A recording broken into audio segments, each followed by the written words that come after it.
This is iDesign Lab, a podcast where creativity and curiosity meet style and design. Curator of interiors, furnishings, and lifestyles. Hosted by Tiffany Woolley, an interior designer and a style enthusiast, along with her serial entrepreneur husband, Scott.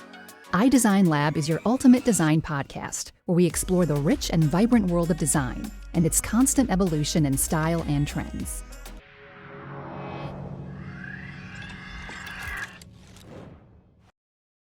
Welcome to the iDesign Lab podcast. If you've ever walked into a home and instantly felt something but couldn't explain why, our next guest knows exactly how to create that magic. She's one of South Florida's most sought-after luxury interior designers, transforming homes into deeply personal, story-filled places.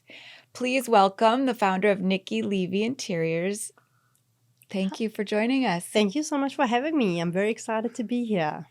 So tell us a little bit of where Nikki Levy started and how you've come. So we moved here in 2010. I had a 6-year-old, a 4-year-old, and a 7-week-old. So we kind of rolled off that airplane and hit the ground running. I didn't even realize, I think, that I'd immigrated because I was so busy with the kids and setting up a life here.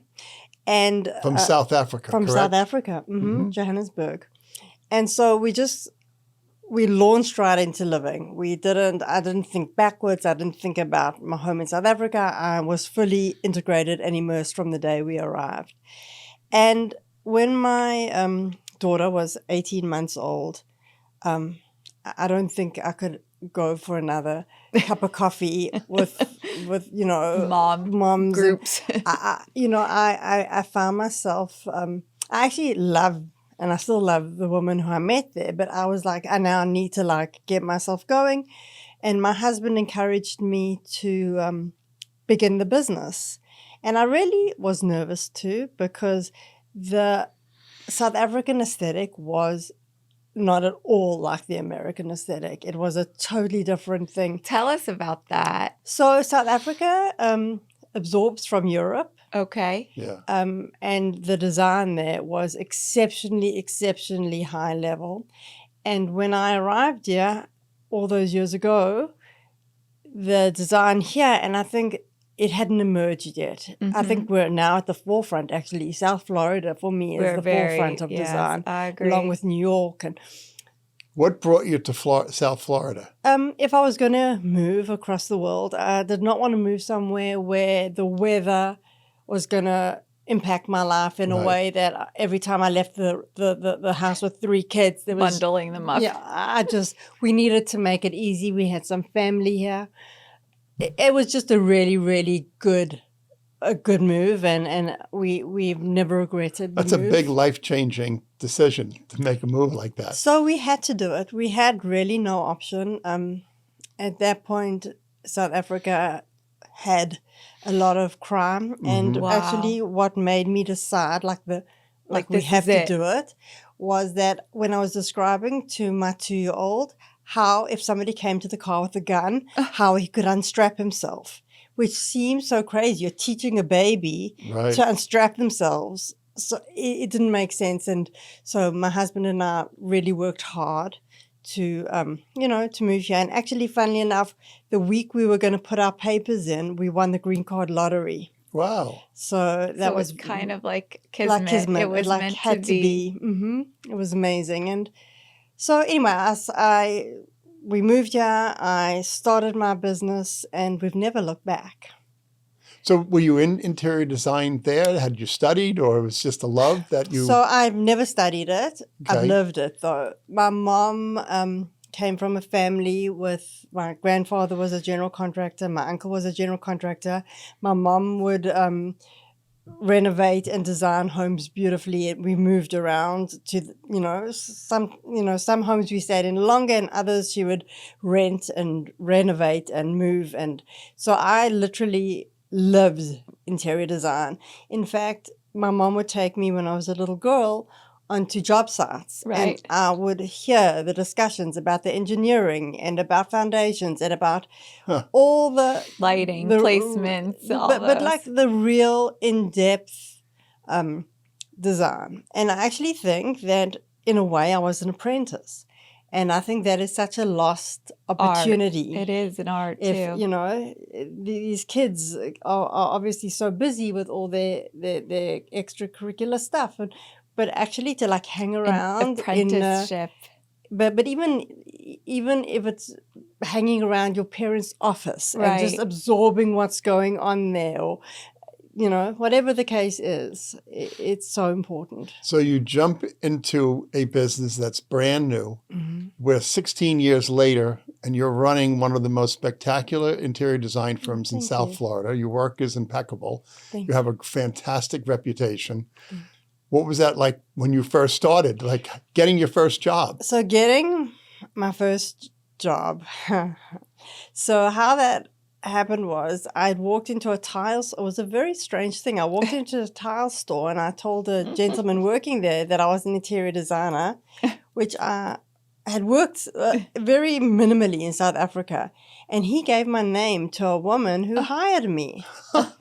And I mean, he had never seen any of the work I had done. I had never, and from there, it was just word of mouth and it snowballed. And I've never, ever had a point in my business where I haven't been busy, like full to capacity. Yeah, good for you. Very lucky. I'm very lucky. But so what was that? Well, I don't think it's all luck. I think there's some talent that's involved in that too. Yeah, well, I would hope so, right? Yes. Yeah. So what was that first job?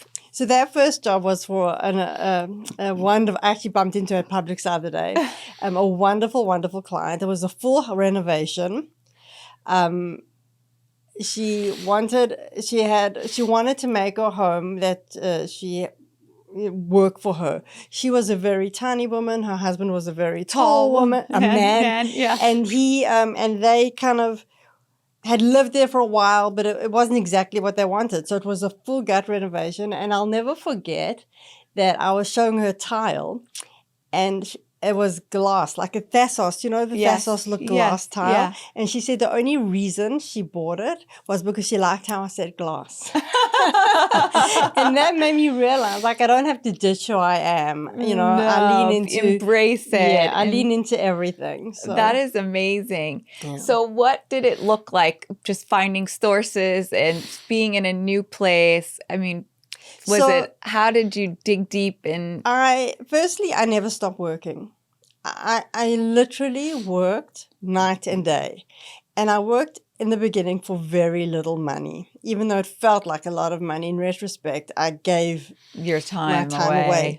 But I realized that as getting my toe into the door, that was probably the best decision I ever made. For sure. Because, you know, at one point...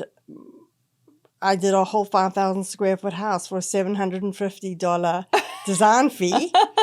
But that house brought me to the Oaks, where Richmond, who was building in the Oaks, they were the developer, met me.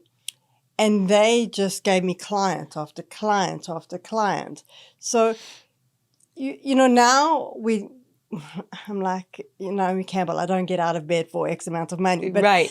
Because I have the overheads. You and earn I have that part, though, but it's too. Also, I totally earn it. But my service is so different. Then I wasn't giving drawings. Correct. My service is now so high level.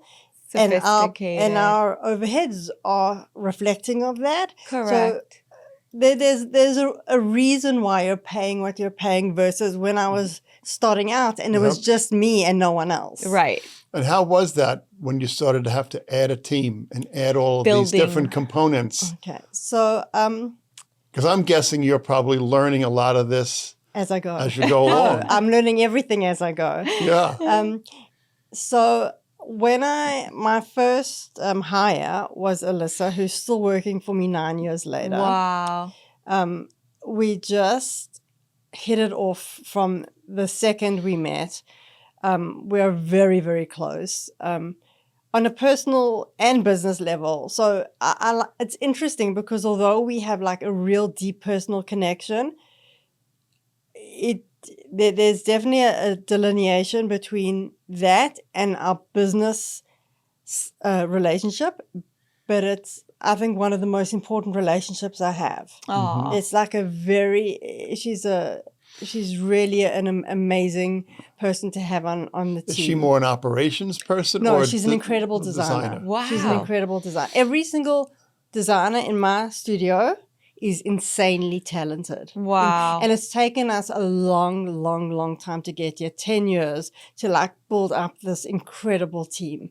And they all of them started sort of straight out of college or like soon after college. And it just so happened that they were the people who applied for the jobs and fit the bill. And so, but the lucky thing about that was that I was able to really train them.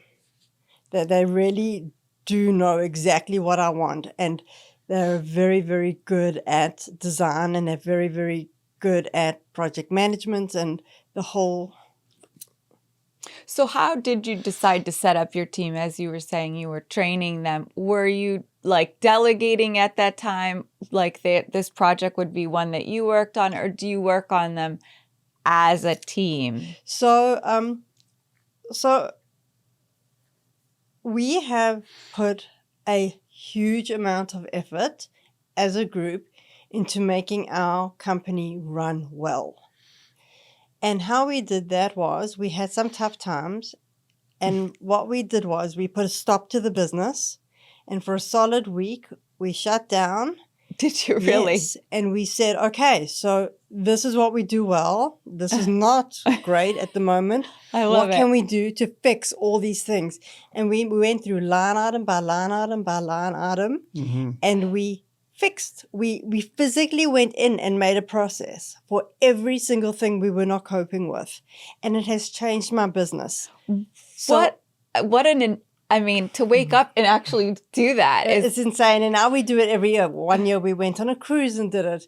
We've been, one year we had, usually it's themes every day. So we've had, we've emptied out the office and we've put mattresses in, and we had a pajama party. I love it.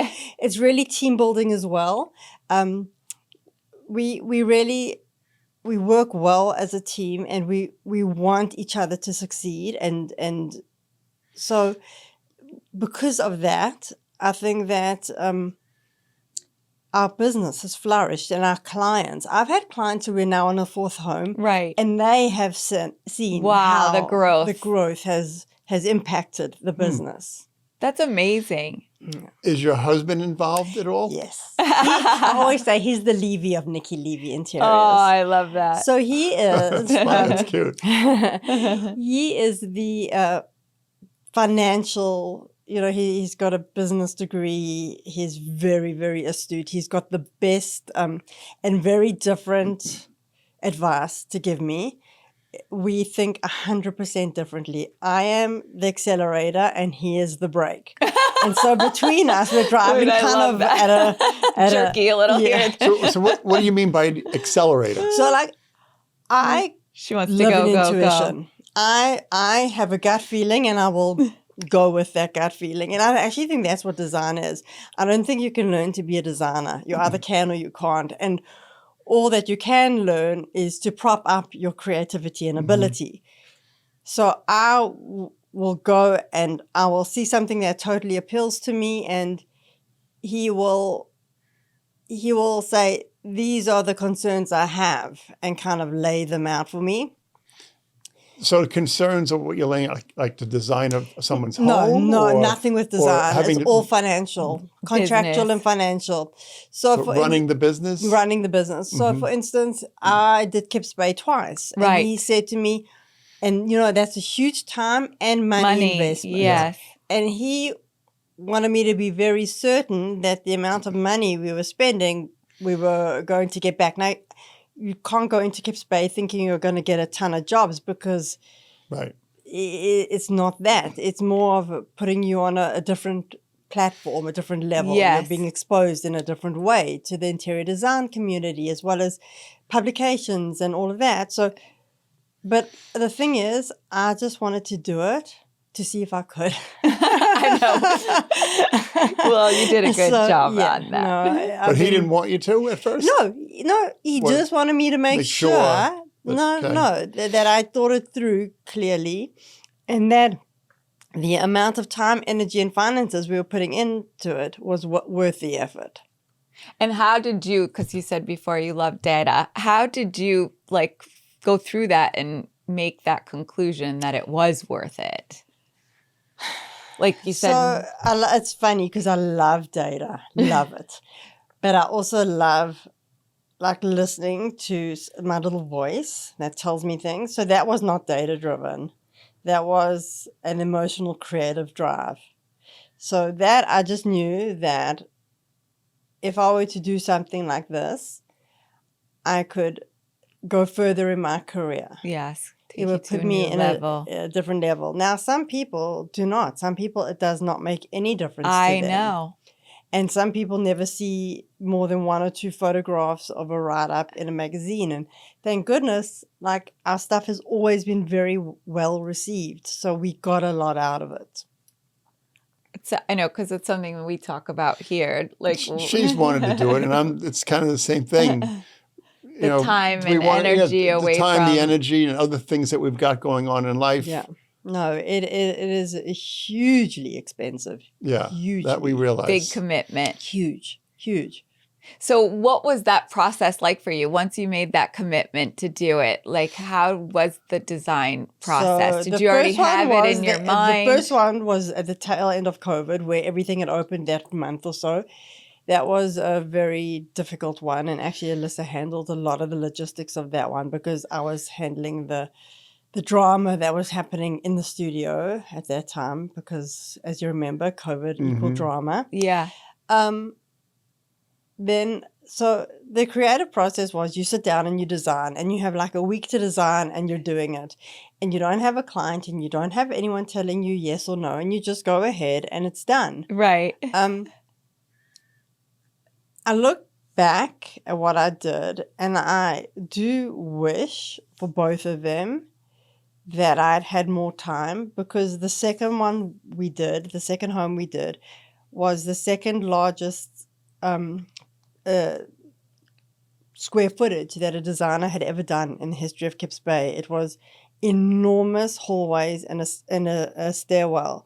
And the square footage that I had to cover was very, very, I mean, it was beautiful. It turned out really so beautiful. I believe it was Veranda who called it a mood ring because it changed color as I think we saw it in Palm Beach across, like right across from the water. Correct. Yeah, yes. we had seen that. So, but it was, it was beautiful. Yes, yeah. But if I'd had more time, it would have been even more grand. Well, not grand. I think more edited. I got you. You know, because you're so worried and you're in it so quickly. It's almost like you can't see the wood for the trees.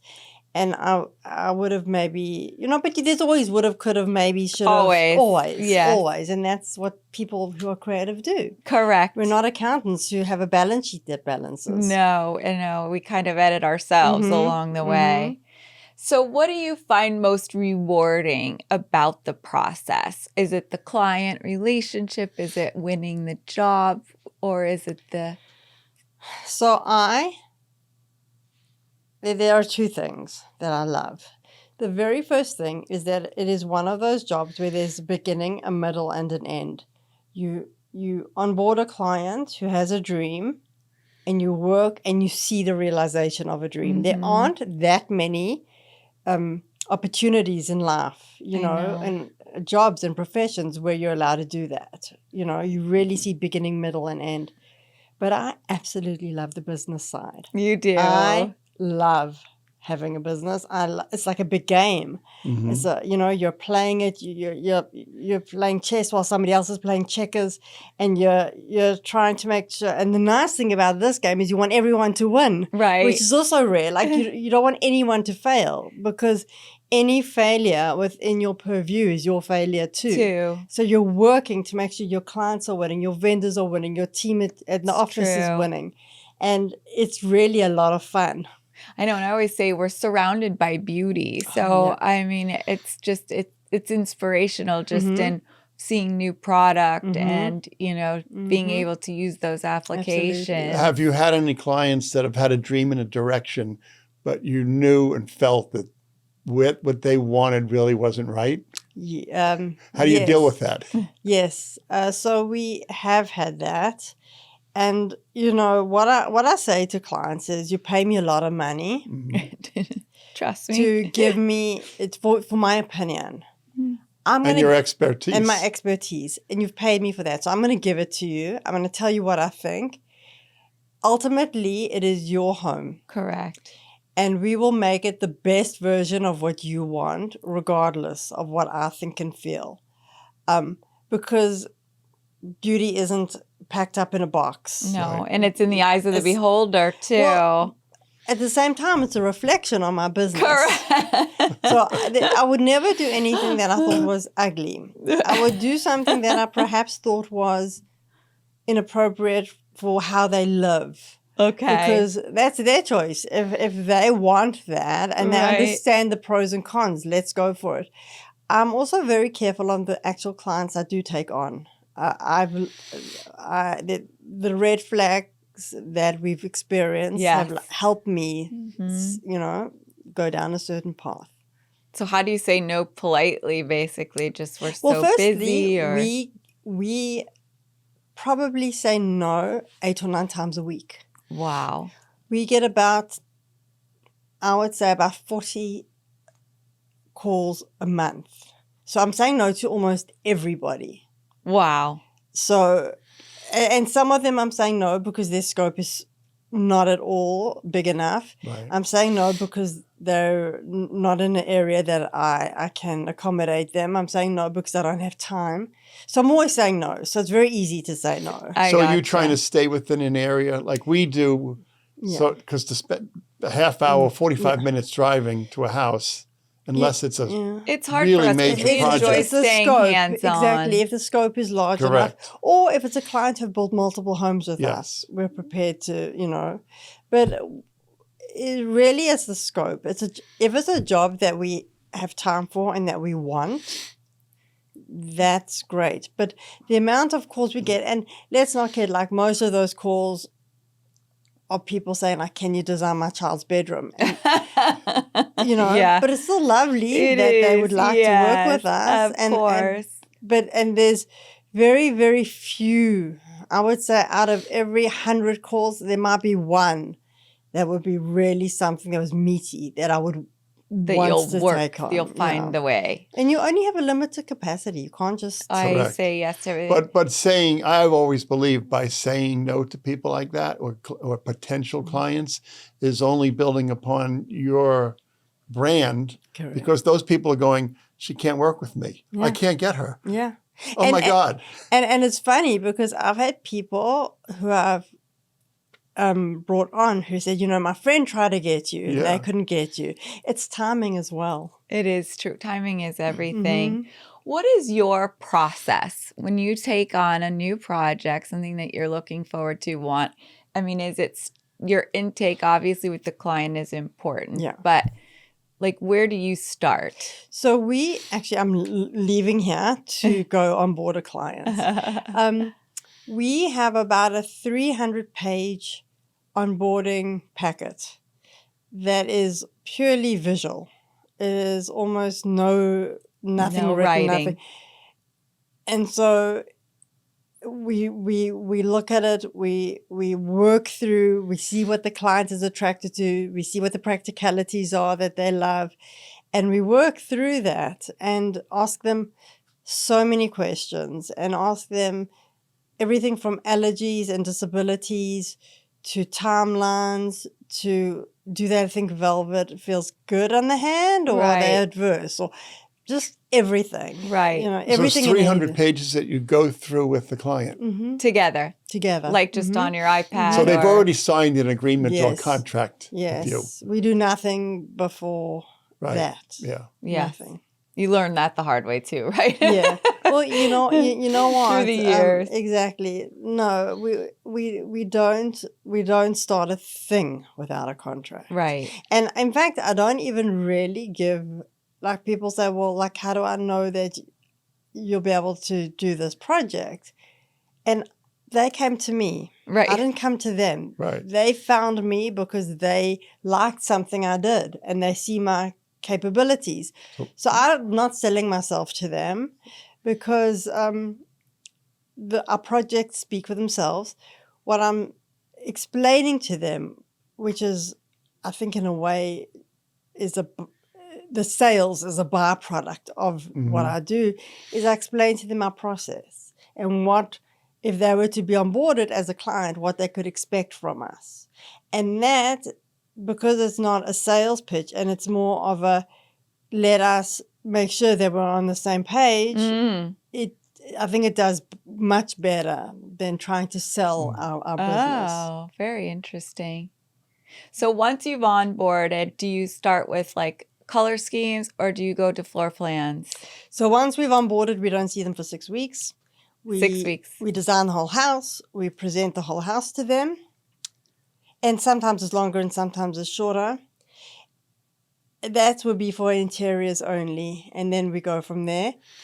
And we don't show it to them in increments because we discovered that clients tend to hyper-focus when you break a space down into increments and do rooms. And it takes so much longer and the clients hyper-focus and they don't understand the vision. The vision, yes. So if it was a new build, we would obviously first work alongside the architect. We would spatially plan it. Obviously, spatial planning is how you have to begin everything. But my assumption is from that point of it being spatially planned, you have to go directly into the design. And because we design in teams, it's a very collaborative, communicative process. And a few of us have sat in the onboarding and we all hear different things and pick up on different things. Amazing. So it's a much... That's amazing. It's a much more deep exercise. It's not we're not getting to know our clients on the surface. We're really getting to know them. Like we know intimacies, we know so many things. So fascinating. So you said you work as the teams. Do you break it down into architectural, furniture, or just this team? So we work in teams of 2 or 3 depending on the scope and me. So I'm on every single project. You're on every project. And that's why everyone says to me, can they work only with me? And I'm like, well, then you'll never, ever, ever, ever get a house. Because quite frankly, my designers are so much more skilled at the computer getting things, that isn't my forte. Right. So we all have our lanes. But no, so we work and after analyzing workloads and seeing who at that moment has the best capacity to take on that particular part of the project. But because I find them all equally skilled, it doesn't really matter. And because we work in such a collaborative environment in a big pod, they're all, in fact, every single project is probably under the guise of every single designer. Right, at least somewhere along the way. Because we're all, there and helping and thinking and noticing. Oh, this would look great here. So is it more difficult to be a great designer or a great business owner? It's more difficult. Okay, so this is a super question. So you cannot be a designer if you do not have talent. I agree, and you're born with that. You're born with that or you're not. But you also cannot be a designer if you do not have business acumen. Or you cannot be a business owner if you do not have business acumen. So a designer can be a designer in a company where they're sheltered from all the business that goes on, the insurances, the legalities, the overheads, the cash flow. If they are not business people, they should not go out on their own. Right. It is not worth it, and you expose yourself. Think of it in terms of this. We are as responsible as bankers and stockbrokers in that we are taking people's finances and we are investing it. Yes. It is not a joke. It is not a game. It is not playful. It is you can make or break somebody's life based on how you spend their money. So when you think of it in terms of that responsibility, if you are not equipped for it and you're thinking this is a part-time hobby, you need to stay out of the industry. Yeah. Well, there's so many hundreds of components associated. Oh. Just you think of all the items that are being purchased, Well, and the selected, details. need to Such a come high together, detailed business. sizes and quantities and Yeah, no, it's you know, when I work out that we specify from between the construction and our purchases. So in other words, we specify every single element that goes into a house, and we specify from the construction perspective, and we specify every single element that we have purchased. We specify about $75 to $150 million every 18 to 24 months. Mm-hmm. That's a lot. It's not a joke. It's not little. It's not nothing. Right. And it's not for the faint of heart. Right. Well, that's amazing, right? What an accomplishment. So as you're building the business and you've had different types of clientele, do you ever where people want to change the way you're working you're in it already, that you're in the agreements, and then they're like, all of a sudden their budget changes or, things like that. So I'll put it to you this way. We are working on a project that is actually going to be beautiful, and I've thoroughly enjoyed working on. That the client kind of forewarned me that this was going to be different to how we normally work, because she wanted to be very, very involved. Right? Which I have enjoyed. Yes. But I've learned that I don't think I can do this again. Not because it isn't fun. Right. But because the time that it takes doesn't measure up to what we get out of the project. Mm-hmm. And ultimately, you have to, execute things at a certain speed and so it taught me a lesson. I dabbled my toe in seeing how not working within a process works, and now I remember why I have a process. It's true, I know. But I'm having a lot of fun. Yeah. But there are the times you get the client that midstream changes and somewhat difficult to work with because of whatever situations they've got going on. What I realized, we have had clients who have had divorces and things like that, which we were not privy to. So we've seen the highs and lows of that. We designed a home for a family where I think the wife knew that she was not going to be living in that home. Oh my goodness. So she behaved in a way that actually she was nothing but lovely. Right. But very distant and kind of arm's length.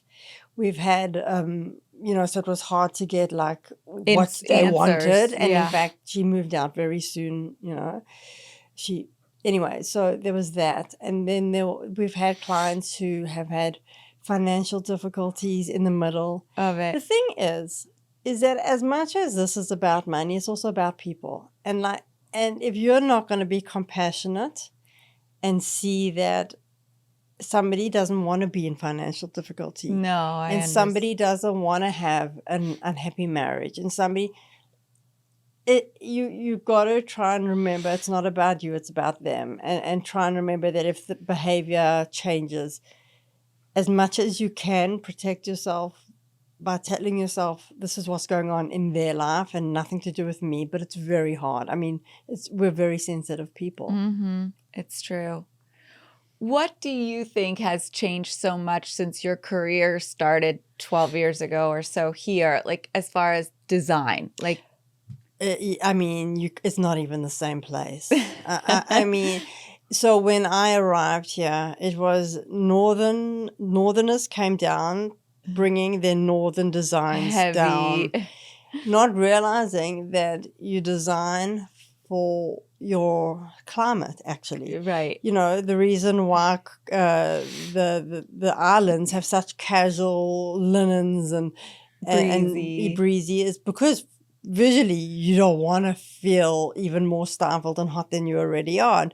The Northerners came here and they brought all their heaviness, and we were one of the first to start pushing for more contemporary, more airy design. And now I would say that that's what is and the level of design. I mean, there are so many good designers around. They are fantastic. Like when I have the most incredible friends who are so fantastically talented and so wonderful of what, and you can't even compare like the old school to the new school, and you shouldn't have to, because everyone has their lane and their client. But I'm super, super impressed by what's going on. It's incredible. I know it is an interesting time. And I talk about the industry itself a lot on the podcast too, of how there really is enough to go around. And it is a positive industry where people do cheerlead each other, amazing. very supportive. Mm-hmm. It's, and there's still so much growth. Oh. Well, we're just lucky to be here because Florida has grown so much where other states have depleted. You know, the populations have been depleted. And financially, Florida is doing so well. So we're surrounded in the right place at the right time. I agree. So we're it's lucky. Going to continue. Yes, and I think it's going to continue. I agree, and I think that we're also lucky to be here, and there's enough work for everyone. I speak to my friends who are up north and or even on the West Coast, and they're struggling more than us. And I'm sad for them because you don't want anyone to ever struggle, obviously. All I can say is that I hope that things pick up on their side, and I hope that in California they can start rebuilding all the homes. Right. I mean, there'll be so much growth there with so much growth. It's true. Construction-wise and design creativity. So I hope that it'll be an explosion of I hope that happens soon. Good stuff there. That's so true. So as we talk about South Florida and, real estate and homes, do you prefer like a new construction, or do you like I hate to say, I call like cookie cutter style neighborhoods where, they're not cheap homes, but you have some certain limitations. And so we work on very, very few development homes because we have a minimum, and we are not inexpensive. Say that we're not inexpensive. We charge what we produce, Right. But at the same time, I'm thinking that my favorite thing. Excuse me. That got me all choked up. My favorite thing is a new construction, which is like a blank canvas, which is wonderful. But actually, I really do love the puzzle of renovation. So do I. I think it's fun to move around the space and see what you can do now. Interesting. We're working on a renovation now.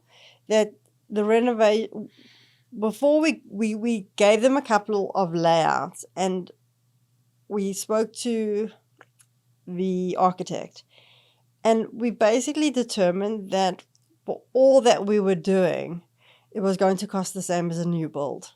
Mm-hmm. We've had that too. So we actually, and that was interesting and a really interesting situation, because then we had to really have heart-to-hearts with our client and say, what is important to you? And they had to pick and choose, because they didn't want to build a new home. They were currently building another new home in another state. They didn't want to build another new home here. And so they had to pick and choose what was important to them. And now it's our job to make it the best version of that compromise that it can be. And I think in the end, it won't be a compromise, because it's going to be so beautiful and it will feel so fresh and new to them. But that's where I say it's our responsibility to worry about finances, For sure. And unfortunately, like a lot of it doesn't rest on us. No. It rests on the general contractor and architect could say, oh, no, this is not going to be that expensive, and it could turn into something that we have no control over. Right. So that sense of responsibility, we can only do so much, but ultimately we're not executing. Correct. So, do you try to team up with general contractors on projects, or try to use, like we do? Yeah. When we get involved in a project, we prefer using our own teams, but so I I have, it's so funny. I always think about liability.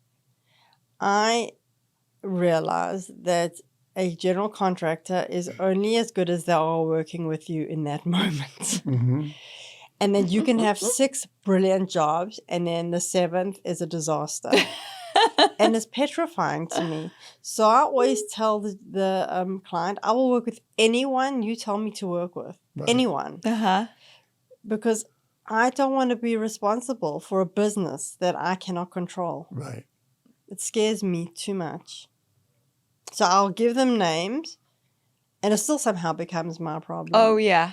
But I will give them names, and the contract is between them and the client, the general contractor and the client, and they have the option to interview as many as they want or as few as they want. Yep. But I just don't want it to be my problem. Correct. We kind of get those same.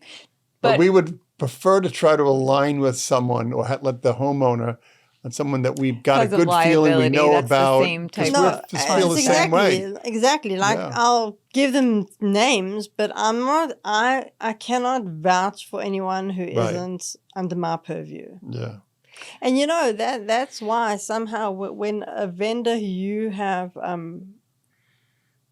suggested, even though in your contract it said that their work is not your liability, right? It does become your problem.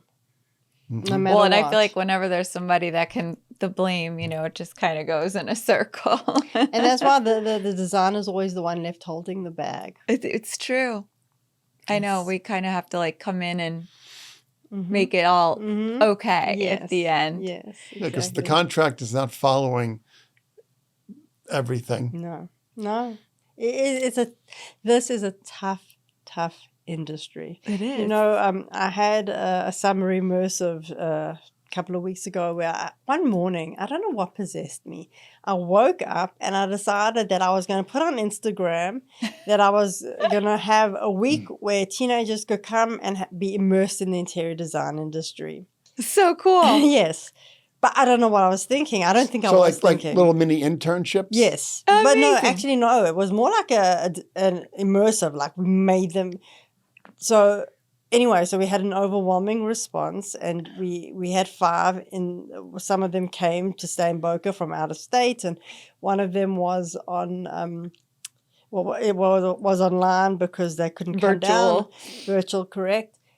And we made them set up their little businesses, and we gave them clients, and they had to design logos and the whole spiel, and they designed each space.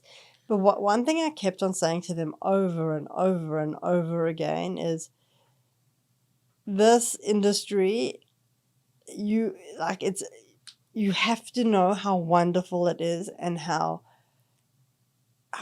inspiring it is, but you also have to know it's not a forgiving industry. You have to learn to be tough. You have to learn that, to look out for red flags, to question people, to look deeper than what you originally see. And I was like, I wanted to shake them, like, go into it with open eyes. You just have these things that happen that are so overwhelming and so giant compared to what you think of as interior design. So if someone wanted to jump into interior design, what would be the first thing you would tell them? Are you talented? Make sure you're talented. I know. And it's funny. Through the years, I've had some great support staff who are so fabulous as far as getting things done and connecting dots. But you could send them to the design center and they couldn't come back with one proper fabric. And it was so how many people can be so wonderful but just miss it. Yeah, no, that's the first thing. If you're not talented, there are so many interior design adjacent careers that you can find, but don't become that mediocre interior designer who will never, excel. And then the second thing I would tell them is this is also a financial game. And you're going to be responsible for budgets and proposals and deliveries and it's not all, there's almost no glamour in it. No, I know. The glamour is very fine. But the third thing I will tell them, if you love it, you'll never, ever, ever want to do anything else. You'll wake up and jump out of bed no matter how bad your day was the day before, because it's just an exciting career. It's true. And it's evolving. You know, it's not stagnant. No. It's ever changing. Correct. There's just so much interesting things and growth opportunity. What do you feel about trend and people falling in, you know, to trends or? So obviously we're all designing now with curves, and we're all designing now with whatever we design. And the thing that I think is that it's nice to have a nod to a trend, but if it's something that has appealed to you in the past and will appeal to you in the future. If you're designing to a trend just because it's a trend, you're making a mistake. So then do it. And if you want to do that, do it in throwaways, in fabrics or a paint color or whatnot. But don't design into a trend. I also think that the so-called trends that are happening now are becoming classics. For example, boucle was a trend. Now it's just part of your fabric repertoire. Yes, it hasn't like gone velvet, out. It hasn't gone in. It just is another textured fabric. So it's not like it fell by the wayside. It's a good point, actually, the way you said that. Yes. I like that. Whereas curves, I think, are classic. They really are. You know, not the way Boca did curves 20 years ago, where it was a thin door, but a big grand arch that has an architrave in wood is stunning now, and is stunning in 15 years and 100 years. And it was stunning when they did it in castles 500 years ago. You're right. You know, so I think that certain things will remain classic and certain things are trendy, and I don't know. I don't believe in jumping on any bandwagon. No, me too. So do you travel continually, like looking to grow your creative mind? And So we do travel a lot. In fact, this year's been way too much. It's just been a lot, but we travel a lot. And is it to absorb so ideas? It is to absorb ideas. And see but things? Yes, that is 100% one thing. But it's also because creative people cannot work with tired minds. I know. You have to be open and clear and rested, and which is why I have in my contract that my designers are not to be contacted on the weekends or after 5. Good for and you. If you want to get in touch with them, you email them and they will get back to you. That's amazing. I love it. They will get back to you on a Monday morning. And that's because the quality of work is so exceptional when they've had downtime. And you're actually like really giving them an opportunity to be a better designer for the client. Right, You're doing it for the client. Yeah. I mean, and that's how it should be. I mean, in general, you want everybody at their best. But I think traveling also helps you really separate. So as a mom, how do you juggle all of this? So I'll tell you something so sad. My daughter got her licensing car this week, and for the first time in 22 years, so I've got 3 kids. I woke up this morning and I didn't have an agenda, and I didn't realize that every day I've woken up for 22 years, and somewhere in the back of my head I was like planning a day for my kids. I didn't even realize I did that until this morning, and first thing I woke up and I was like, and then I was like, I don't have to get her anywhere. I don't have to make sure somebody else can. And I didn't realize I've been doing that all these years. Wow. And now, for the first time this morning, I didn't have to do it, and I felt sad. I know. Well, we're kind of in that same boat. Our youngest are going to be 17 next week. So, you know, they're mobile, I say. Now they're on their own. But how do you balance like your time with them and family time and the hours? I love how you just said that, like in your contract, because I feel like for us, we don't have that shut off, which no one calls me over the weekend. No one. I do not get one text or call ever on a weekend. amazing. And we do not get any calls or texts in the evening. And we do get emails and we deal with them on Monday. And I think our clients are just trained. It's amazing. So the one thing we're going to take away from this podcast today, because I'm a believer in what you're saying. And I'm having the hardest. I'm a people pleaser by nature. So I immediately like, oh my God, I got to text. I got to answer it now. Let me tell you and I'm something. telling her we're on vacation. We're on, this is the weekend. They can wait till Monday. So exactly. So the problem with that is that I did it for so many years, and I had to do it while I was building my business. I had to. Yeah. The problem is that you give so much of yourself away and you become depleted. You're giving out, but nothing's coming back, and you're depleting yourself. So if you can explain to them, because everything we do is for our clients, if you can explain to them the reason I need the downtime is because I need to be able to, on Monday, come and tackle a design for you that is going to blow you away. And if I have been stressed the whole weekend and I have not had any rest the whole weekend and I have felt guilty because I haven't spent time with my family the whole weekend, you're going to get 60% and not 100% of me on Monday. You're doing it for them. That's a beautiful explanation, actually. I love that. So that's, everything we do is for our clients. So what is next for Nikki Levy Interiors? So I've been designing a whole lot of product lines. I saw with Abner Henry. Yeah. That's such a beautiful collaboration. it's and their gorgeous. products are exceptional. Exceptional. It's heritage, incredible, absolutely flawless the way they do things. It's I know. insane. And it's a family-run operation. And it's just lovely. You know, they're Amish, so they have like an amazing heritage, but yet somehow they've integrated incredible technology into their company. So it's an amazing collaboration. I've got a rug line with Ruggle Up. I've got, what else do I do? Pottery every Sunday, all Sunday. Amazing. So I have some pieces that people purchase or we give them to clients and things. And do you do that at home? No, I go to a studio. You go to a studio? Mm-hmm. What else do I do? What else does Nikki Levy Interiors do? I've got a tile line that just launched in Las Vegas at Coverings.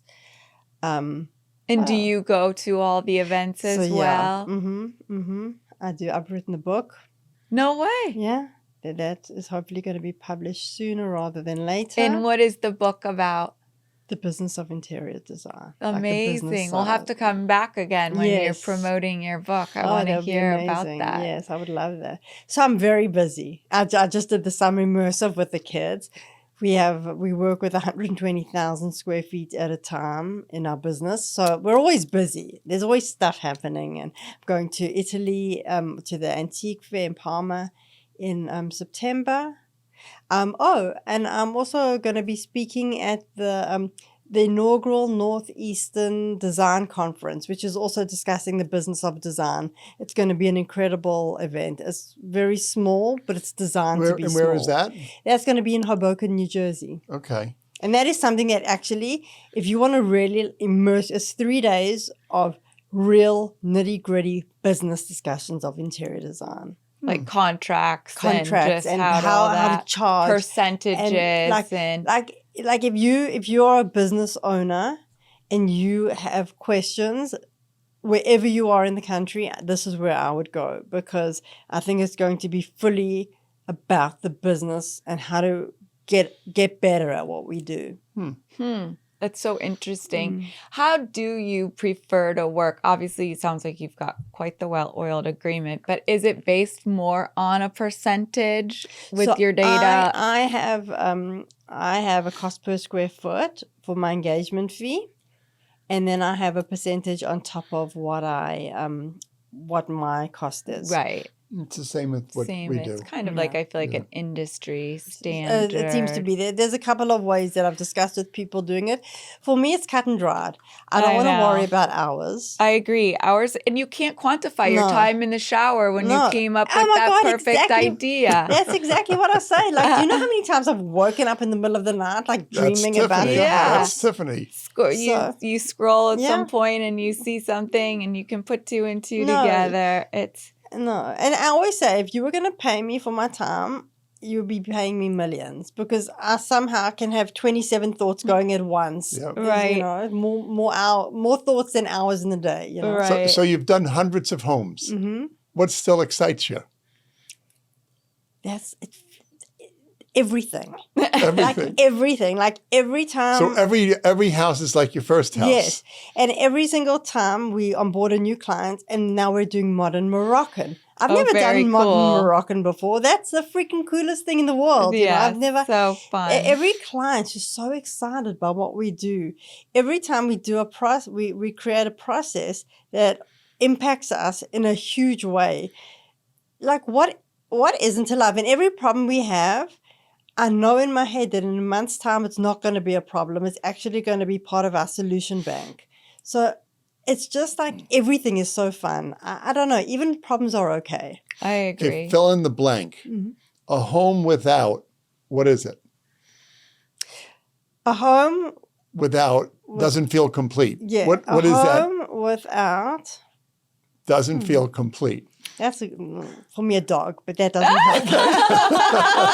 That's a good answer. I love that. For me, Do you have a dog? I have 2 dogs. Okay. They're my favorite people in the world. See, Okay. Scott? Yeah, I'm obsessed with them. But actually, a home without. So I'm not going to fill in the blank, but I'm going to tell you this. I was driving here, and I was listening to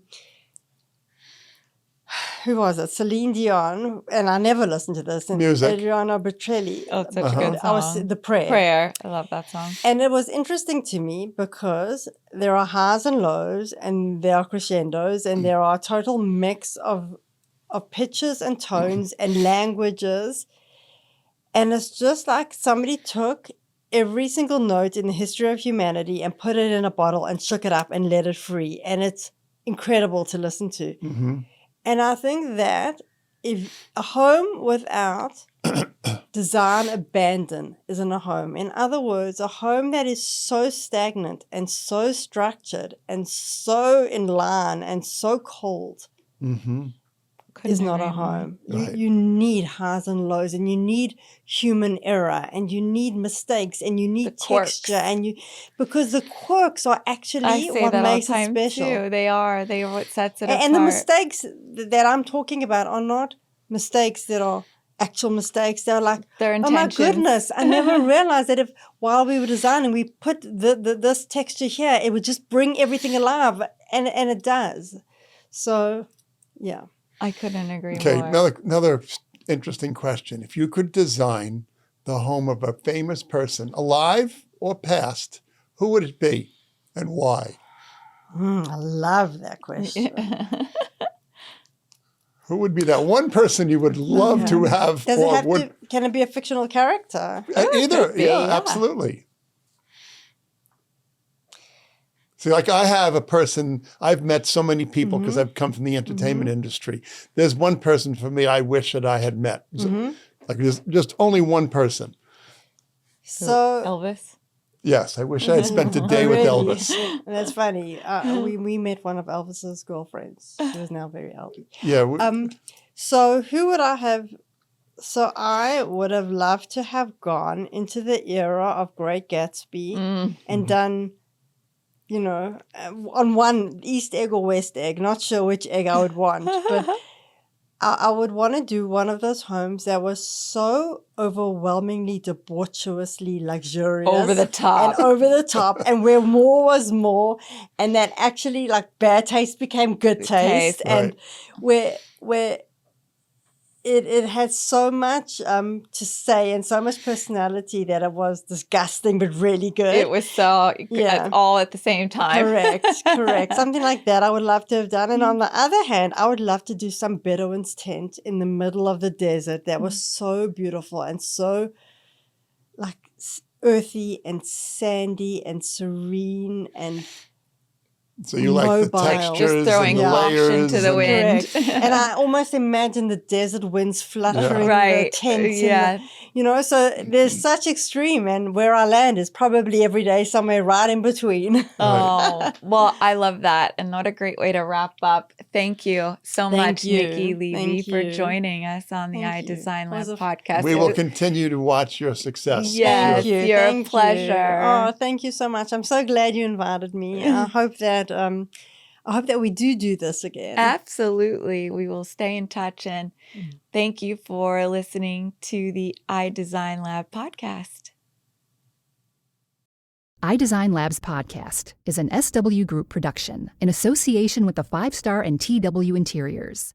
To learn more about iDesign Lab or TW Interiors, please visit twinteriors.com.